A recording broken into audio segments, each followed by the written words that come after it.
May isang lalaki na mahilig at napakatalentado sa painting. May isang mayamang bumibili sa kanya ng portrait sa 100,000 yuan. Bibili sana ang dalawang babae pero naglipit at umuwi na ang lalaki sa kanila. Sinabihan ng lalaki ng landlord na magbayad na ng upa. Minamasahe ng girlfriend niyang bulag ang dalawa na bully pala. Dito na nainis ang babae sa dalawa dahil tinatawanan pa siya at inaasar. Dumating ang boyfriend ng babae para pagsabihan ng dalawa. Dito, hinawakan ng lalaki ang dalawa at pinaangat sila dito.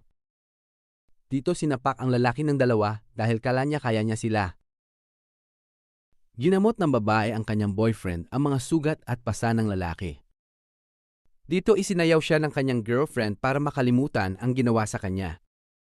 At maghahalikan sana ang dalawa pero may nakakita sa kanila.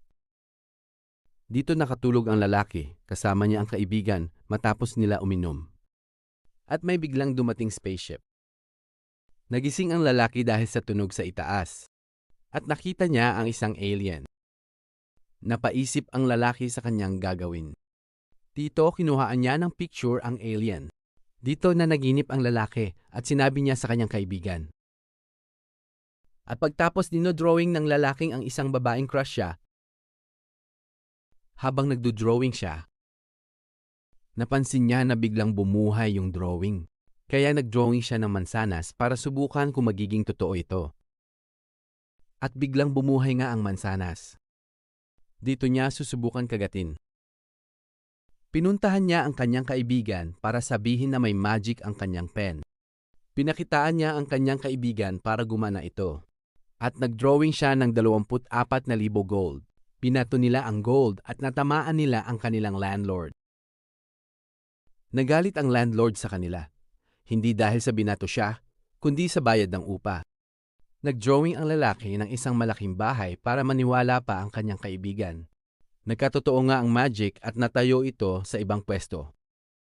Dito napahanga ang mga tao sa dalawang lalaki na suot ang mamahaling damit. Dito na siya kinuha ng mga sikat at naka-billboard na siya. Para sa kanyang girlfriend na bulag, gumuhit siya ng dalawang mata para subukan kung gagana sa kanya ang magic. Nagulat ang dalawa na unti-unting nabubuhay ang mata. Lumiwanag ang dalawang mata na ginuhit niya. Umalis ang babae dahil wala namang nangyari sa magic. At biglang nawala ang babae. Nagulat ang dalawa sa biglaang pagwala ng babae. At napaisip sila kung saan ito napunta. Napunta pala ang babae sa scratch paper. Nag-isip sila ng paraan para maibalik ang kanyang girlfriend. Gagawa na sana ng paraan para mailabas ang babae, pero biglang siyang lumabas sa scratch. Sinisilip ng mayamang lalaki ang billboard ng yumamang pintor. Nagulat ang mayamang lalaki. Nakilala niya pala ang yumamang pintor na nasa billboard. Habang natutulog ang lalaking pintor, pumasok sa kanyang mansyon ang kanyang bumili dati sa kanyang portrait at nais siyang pagnakawan. Nagising ang lalaki at patingin niya sa kanyang box.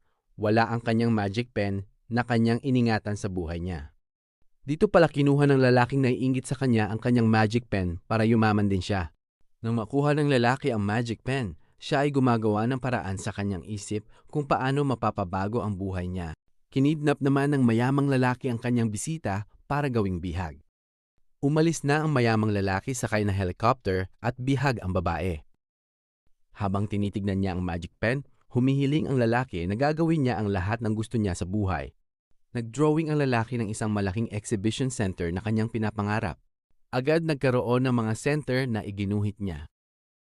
Tumawa ang lalaki na natupad ang kanyang hiling sa buhay na magkaroon ng center. Agad nagpasalamat ang lalaki sa magic pen na may gusto pa siya. Inutusan ang dalawa na dalhin ang babae sa Cold Palace. Dumating ang mga pulis para arestuhin ang lalaking nagnakaw ng magic pen. Sinabihan ang lalaki na pakawalan ang dalaga at burahin lahat ng kanyang ginawa. Sinabi ng lalaki na bakit niya gagawin yon dahil ito ay isang pangarap. Nag-iisip sila ng paraan para tumakas sila sa mga pulis at sa lugar na ito. Pinakita ng lalaki ang kanyang guguhitin at dito sila sasakay para makatakas. Talagang sasaktan ng babae kapag lumapit ang mga pulis. Nag-drawing ang lalaki ng spaceship at dito sila sasakay. Napatingin sila sa ingay sa taas na tumutunog na parang spaceship. Lumapit sila para tignan din yung nasa itaas. At nakita nila ang spaceship na malapit na bumaba sa kanila para kausapin sila ng mga alien. At ang pintor. Lumapit ang mga alien sa kanila para kausapin ang pintor. Winelcome ng lalaki ang mga alien at bigla siyang sinakal nito at pinuplutan ang mga pulis. Kinausap siya ng alien kung nasaan ang magic pen.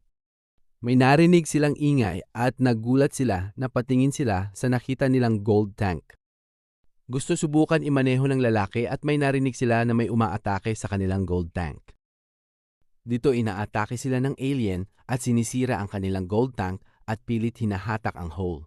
Sinilip sila ng mga alien na galit at pinatalsik ang tatlo sa kanilang gold tank. Nakuha nila ang magic pen sa lalaki. Nagalit ang alien sa lalaki. Sinakal.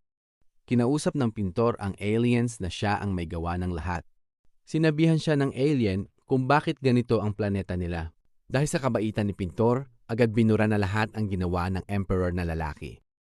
Nagulat sila sa nagawa ng alien na pinawala ang bagay na ginuhit ng emperor na lalaki at naglaho-laho lahat ng ito at binura rin ang Emperor Palace.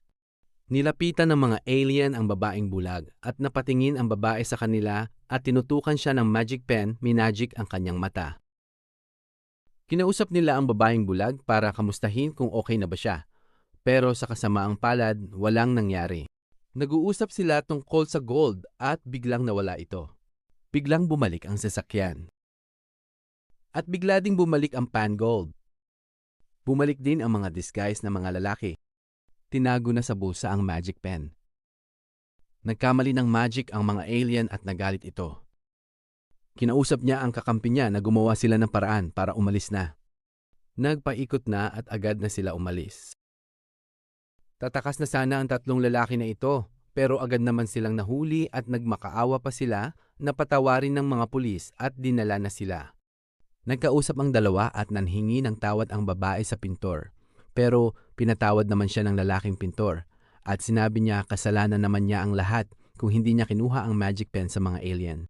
Inalalayan ng pintor ang kanyang girlfriend at uuwi na sila dahil natapos na ang kanilang paglaban sa tatlong lalaki na nagnakaw sa kanila ng magic pen at iba pang bagay na kinuha sa kanila na matagal nang may inggit sa lalaking pintor. Pero dahil sa tulong ng mga agent at mga pulis, napuksa ang lahat ng masama dahil sa ginawa ng tatlo.